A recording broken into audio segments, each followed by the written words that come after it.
told you we put it in too early. Oh, it's just a little dry. It's fine. Let's get to it. Hello everybody, welcome back to Buzz Cooks. Today we're doing the best turkey you will ever eat. Forget everything you've known about how to make a turkey. Forget about what your grandmother taught you, your mother. This is the best way, the only way. What you're going to do is start with the turkey, and you're going to separate the breast, thighs, legs, wings from the bird. Now, I'm not going to eat a whole turkey, so I just got the breast, and you can see here I'm just going to take my time and remove the breast from the bone, and then I'll separate those and save the carcass. If you don't feel comfortable doing this, you can buy the turkey and have your butcher do it for you. Just tell me you want it completely separated into pieces. This is not only going to give you an exact cook of your turkey, each piece will be cooked perfectly because each piece is separated. Unlike trying to do a whole bird and get the thighs done when the breasts are already done, then that leads to a dry white meat. Trust me when I tell you, this is amazing. Crispy skin, juicy meat. So we're going to get these two breasts separated from the breastbone. Leave the skin on, of course. And while I'm finishing this up, please remember to like, share, subscribe, share the channel. Leave a comment if you can. I really appreciate it. All right. Now, we have our pieces separated. And what we're going to do next is put on a tray.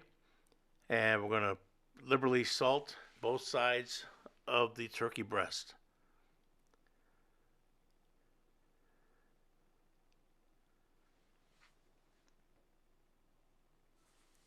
Now, once we have both breasts completely salted, we're going to put those in the refrigerator overnight.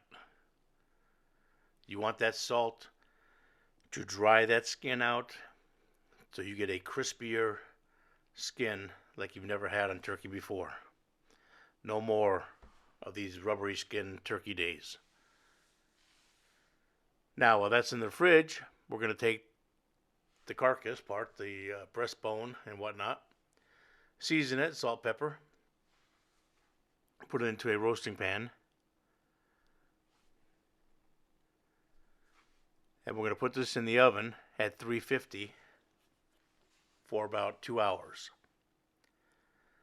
That'll cook that meat down and give us drippings that we're going to reserve for our gravy that we'll make later.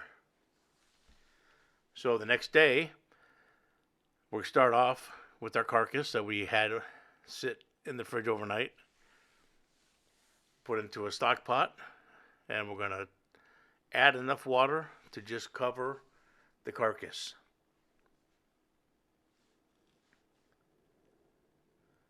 Next, we're going to add 2 carrots and 2 celery.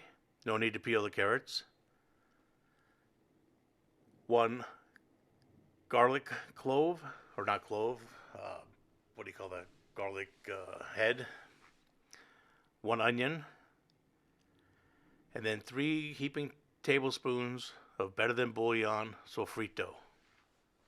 That really adds a lot of flavor to this. Next, we've got the drippings from yesterday when we cooked that carcass. We'll add that to it.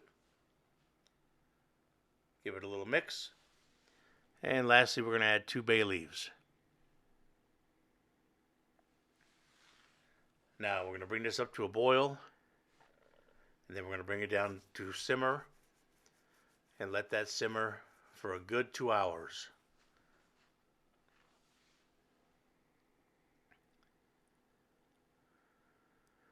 Once that's done, we're going to use a strainer and some cheesecloth if you have it. And we're just going to ladle out all that stock, run it through the cheesecloth and the strainer.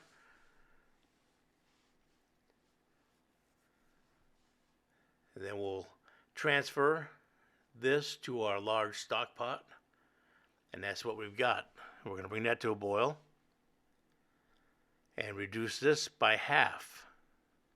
And this will be our turkey stock that we're going to use to make the best gravy you can imagine.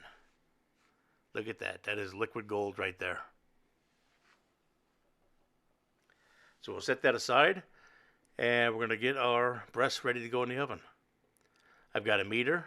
I'm going to stick it right in the middle of that one breast. If you don't have a meter, you can use a probe. But what we're going to do is season these both sides. Use your favorite seasoning. I'm using Kinder's Butcher's Blend. And we're going to pop these on a wire rack baking dish. Skin side up. Put it in the oven at 450 until we hit an internal temperature of 165. Should take between 30 and 40 minutes. Mine took about 35 minutes. I had to put a little bit of foil over the top just to keep the skin from getting too crispy. But that's what it's going to look like when it's all done. Now let that rest for a good 15 minutes. And while that's resting, we're going to work on our gravy. So I've got a saucepan out, 2 tablespoons of butter. I'm going to bring it down to melt.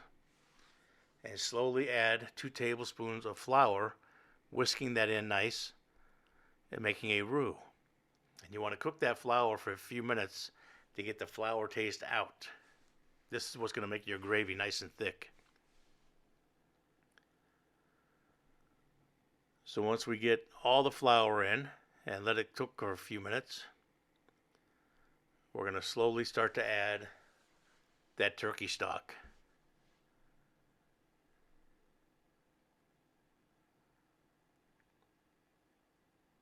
And whatever you do, do not pass on this step of making the gravy from scratch.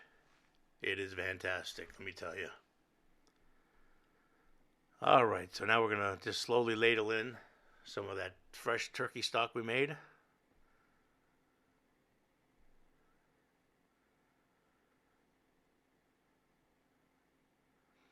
And we'll get our little whisk and whisk that up.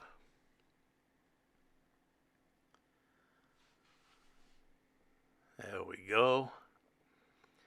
And keep that heat up because that's going to start to boil and it'll start to thicken real quick. Going to have to add a little bit more turkey stock. And whatever turkey stock you have left, Ziploc bag it and freeze it for the next time.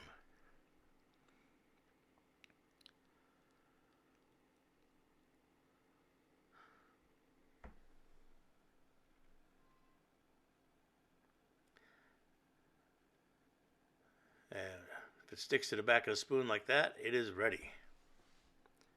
So now it's time to plate. We're going to take our turkey breasts, and slice those up. That way everybody gets a little piece of that crispy skin with every bite.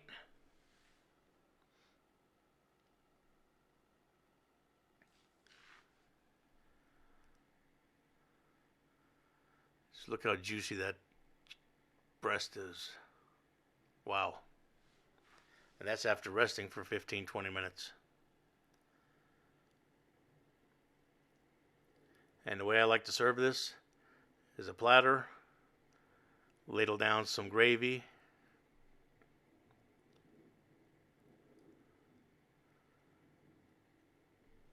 and then we're going to set the breasts right on top of the gravy. That helps to keep it moist, and it's ready to serve. And I'm telling you, you do this, not only does it cut the cooking time of the turkey in half, but like I said, every piece gets cooked perfectly, whether it's the leg, the thigh, the wings, or the breasts. And the skin is crispy, unlike the old-fashioned turkey that has rubbery skin. Give this a try. The family's going to love it. It'll be the best turkey you've ever made, and they'll thank you for it. All right, happy Thanksgiving, everybody. Thanks for watching. Spread the word. Thank you.